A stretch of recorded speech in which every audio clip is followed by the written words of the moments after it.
নমস্কার বন্ধুরা, কেমন আছো সবাই? সবাইকে ওয়েলকাম জানিয়ে আজকের ভিডিওটা শুরু করছি। আজ আমি তোমাদের সঙ্গে বাঙালির জনপ্রিয় একটা খাবার ঝিঙে আলুর পোস্ত শেয়ার করব। এই রেসিপিটা কিন্তু কম বেশি আমরা সবাই পারি, তবে আমি কিভাবে তৈরি করলাম আজকে সেটাই তোমাদের সঙ্গে শেয়ার করে নেব। ঝিঙে আলু পোস্ত তৈরি করতে সবার প্রথমে আমাদের যেটা লাগবে ঝিঙে, আলু আর নিয়ে নিয়েছি কাঁচা লঙ্কা। ঝিঙে এমন একটা সবজি যেটা কিন্তু পোস্ত দিয়ে করলেই বেশি সুস্বাদু লাগে। তবে বন্ধুরা, ঝিঙে আলুর পোস্তর সঙ্গে কিন্তু বিউলির ডাল হলে খাবারের স্বাদটাই বদলে যায়। তো চলো কথা না বাড়িয়ে শুরু করা যাক। ঝিঙেগুলো যেহেতু খুব কচি ছিল, তো সেই জন্য খোসাগুলো পাতলা করে ফেলে টুকরো টুকরো করে কেটে নিয়েছি, আর আলুগুলোকেও চার চৌকো টুকরো করে কেটে নিয়েছি, আর তার সঙ্গে নিয়েছি কয়েকটা কাঁচা লঙ্কা চেরা। ঝিঙে আলু পোস্তর যেটা মেন সামগ্রী সেটা হলো পোস্ত।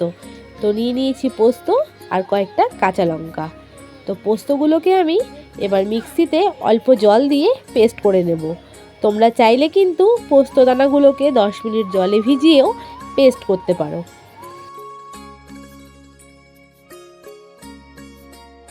তো পোস্ত দানা পেস্ট করা হয়ে গেছে। এখন আমাদের মিক্সার মেশিন হওয়াতে অনেকটাই সুবিধা হয়েছে, তবে আমাদের মা ঠাকুমার আমলে কিন্তু তারা হাতে পোস্ত বেটেই পোস্ত তরকারি রান্না করত। সেই খাবারের কিন্তু স্বাদ ছিলই অন্যরকম। তো এদিকে চলে এসেছি রান্নাঘরে, কড়াই বসিয়ে দিয়েছি। কড়াইতে দিয়ে দিলাম সর্ষের তেল। পোস্ত মানেই কিন্তু সর্ষের তেল। তেল গরম হয়ে গেছে, এবার দিয়ে দেব কালো জিরে ফোড়ন। ফোড়ন দেওয়ার পর কিছুক্ষণ পর সুন্দর একটা গন্ধ বেরোলে কেটে রাখা আলুগুলো দিয়ে দেব।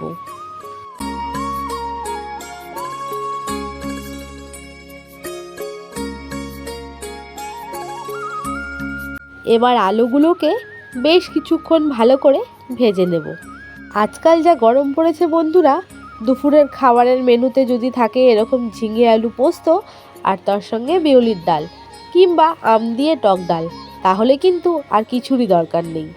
তো আলুগুলো একটু ভাজা হয়ে গেছে, এবার কেটে রাখা ঝিঙেগুলো দিয়ে দেব। এরপর সামান্য নুন দিয়ে ঝিঙে আর আলুগুলোকে ভালো করে ঢাকনা চাপা দিয়ে ভেজে নেব।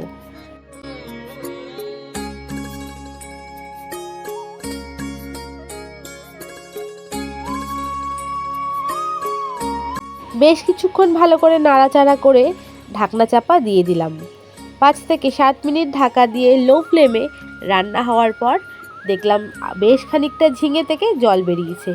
ঝিঙে যেহেতু জলজ সবজি, তো ঝিঙের মধ্যে নুন দিলেই কিন্তু ঝিঙে থেকে বেশ খানিকটা জল বেরোয়। তো আবারও নাড়াচাড়া করে ঢাকনা চাপা দিয়ে দিলাম। তো বন্ধুরা, এইভাবে কিন্তু 2 থেকে 3 বার নাড়াচাড়া করে ঝিঙেটাকে আর আলুটাকে একসঙ্গে ভালো করে ভেজে নেব। ঝিঙে আর আলুটা বেশ খানিকটা ভাজা হয়ে এসেছে। এরপর দিয়ে দিলাম সামান্য হলুদ। হলুদটা যদি প্রথমেই দিয়ে দিতাম তাহলে ঝিঙেটা কিন্তু নরম হতে একটু সময় লাগতো। তো এই অবস্থায় ভালো করে নাড়াচাড়া করে আরও কিছুক্ষণের জন্য ঝিঙে আর আলুটাকে ঢাকনা দিয়ে রান্না করে নেব।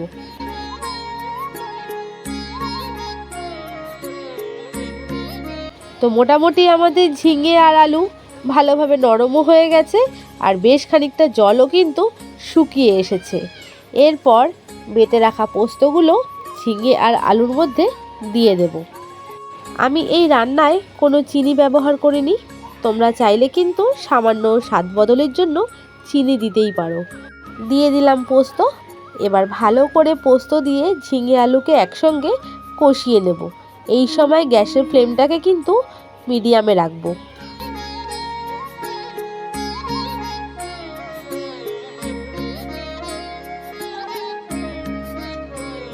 ঝিঙে আলু পোস্ত দিয়ে বেশ খানিকক্ষণ কষিয়ে নিয়েছি।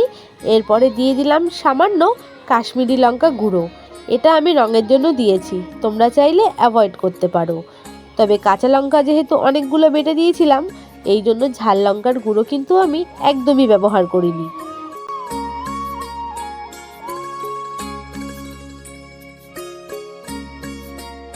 বন্ধুরা, ঝিঙে থেকে যে জলটা বেরিয়েছিল সেটা কিন্তু প্রায় অনেকটাই টেনে গেছে, আর ঝিঙে আলু দিয়ে ভালো করে পোস্তটা যেহেতু কষিয়ে নিয়েছি, সুন্দর একটা স্মেল বেরোচ্ছে।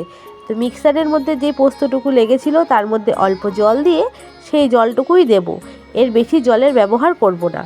তো এবার ভালো করে জলটা দিয়ে মিশিয়ে নেব।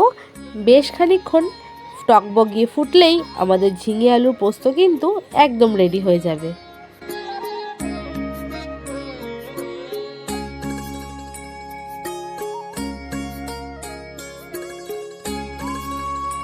মাঝখানে আমি একটু ঢাকনা দিয়ে দিয়েছিলাম। তো পোস্ত কিন্তু আমাদের এক পর্যায়ে বলতে পারো রেডি হয়ে গেছে। অনেকে আছে একটু ঝোলঝোল পোস্ত পছন্দ করে, তবে আমি আরটু ঝোল শুকিয়ে শুকনো করে নেব। এরপর ফ্লেভারের জন্য দিয়ে দিলাম ওপর থেকে কটা চেরা কাঁচা লঙ্কা।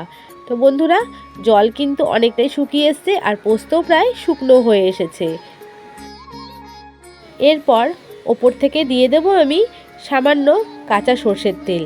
যেমন সর্ষের রান্নাতে ওপর থেকে সর্ষের তেল দিলে ফ্লেভারটা বেশি ভালো আসে, পোস্ত রান্নাতেও কিন্তু নামানোর সময় সামান্য কাঁচা সর্ষের তেল দিয়ে দিলে পোস্তর ফ্লেভারটাও কিন্তু দারুণ আসে।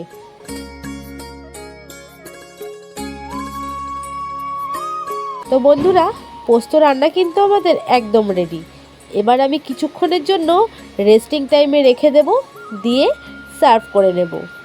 গরম গরম ভাতের সঙ্গে ঝিঙে আলু পোস্ত কিন্তু দারুণ লাগে। তো চলো, আসছি আবার কিছুক্ষণ পরে।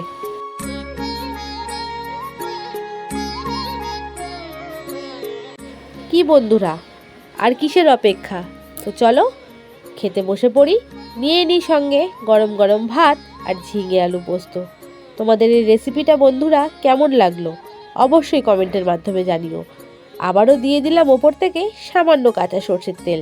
তোমরা এইভাবে ঝিঙে আলু পোস্ত রান্না করে একদিন দেখো, আশা করি তোমাদের ভালো লাগবে। যদি রেসিপিটা ভালো লেগে থাকে তাহলে কমেন্টে কিন্তু অবশ্যই জানিও। একদম কম মশলায় আর কম সময়ে তৈরি হয়ে গেল গরম ভাতের সঙ্গে সুস্বাদু একটি খাওয়ার ঝিঙে আলু পোস্ত। বন্ধুরা, ভিডিওটা যদি ভালো লেগে থাকে তাহলে একটা লাইক, কমেন্ট আর শেয়ার অবশ্যই করে দিও। আর যেসব নতুন বন্ধুরা আমার চ্যানেলে আসছো, চ্যানেলটাকে সাবস্ক্রাইব করে পাশে থেকো। তোমাদের সঙ্গে দেখা হচ্ছে নতুন ভিডিওতে।